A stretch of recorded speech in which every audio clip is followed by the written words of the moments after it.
বিশেষ করে আপনাদের ওই সোশ্যাল মিডিয়ার মধ্যে যে বিএনপি সংস্কার মানে না। বিএনপি তো সংস্কারের জনক একেবারেই হয়নি, কারণ এটা কোনো নজির নেই। নির্বাচন হবে, পার্লামেন্ট গঠন করবে, পার্লামেন্ট আপনি যে সংশোধন আনতে হবে সেই সংশোধন নিয়ে এসে সংবিধানকে পরিবর্তন করতে হবে। যাই হোক, আমি সেই বিতর্ক করার কথা এখানে বলতে আসিনি।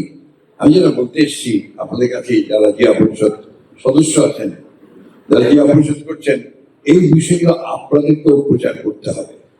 তার জন্য আপনাদেরকে ওয়ার্কশপ করতে হবে।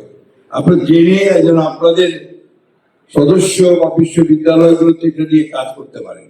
কারণ একটা ভুল ধারণা দেওয়া হচ্ছে জনগণের মধ্যে, বিশেষ করে আপনাদের ওই সোশ্যাল মিডিয়ার মধ্যে, যে বিএনপি সংস্কার মানে না। বিএনপি তো সংস্কারের জনক। 1975 সালে শহীদ প্রেসিডেন্ট জিয়া রহমান একদলীয় শাসন ব্যবস্থাকে বাদ দিয়ে বহুদলীয় গণতন্ত্র নিয়ে এসেছিলেন। তিনি জনগণের স্বাধীনতা, বাক স্বাধীনতা ফিরিয়ে দিয়েছিলেন। তিনি প্রেস ফ্রিডম দিয়েছিলেন, বিচার বিভাগের স্বাধীনতা দিয়েছিলেন। সেগুলো তো তখন সবচেয়ে বড় সংস্কার ছিল। পরবর্তীকালে দেশনেত্রী বেগম খালেদা জিয়া তিনি পার্লামেন্টারি ফর্ম অফ গভর্নমেন্ট নিয়ে এসেছেন, প্রেসিডেন্সিয়াল ফর্ম অফ গভর্নমেন্ট। এগুলো সংস্কার নয়, এগুলো অনেক বড় সংস্কার। তারপরে কেয়ারটেকার গভর্নমেন্ট আমরা প্রথমে রাজি হইনি বিভিন্ন কারণে, পরে আমরা দেখেছি যে জনমত এটা চায়, আমরা রাজি হয়েছি এবং নির্বাচন করে স্পেশাল অধিবেশন করে সারা অধিবেশন করে আমরা এই কেয়ারটেকার গভর্নমেন্ট যে আদেশ, যে বিধান, সেটা আমরা সব কনস্টিটিউশনের সাথে নিশ্চিত করেছিলাম। ভাইয়েরা, এরা সম্পূর্ণ মানুষকে ভুল বোঝানোর চেষ্টা করছে, আন্দোলন করছে। এখন আপনার জামাতের নেতৃত্বে 11 দল, তারা এটার উপরে আন্দোলন করছে।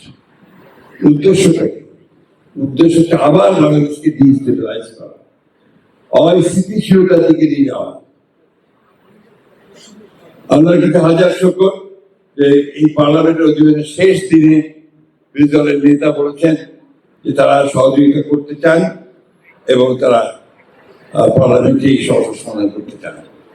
আমাদের মাননীয় আইনমন্ত্রী তিনি আপনার একটা প্রস্তাব দিয়েছেন যে আসুন আমরা একটা সংবিধানের উপরে যে সংশোধন করবো তার জন্য একটা পার্লামেন্টারি কমিটি তৈরি করি।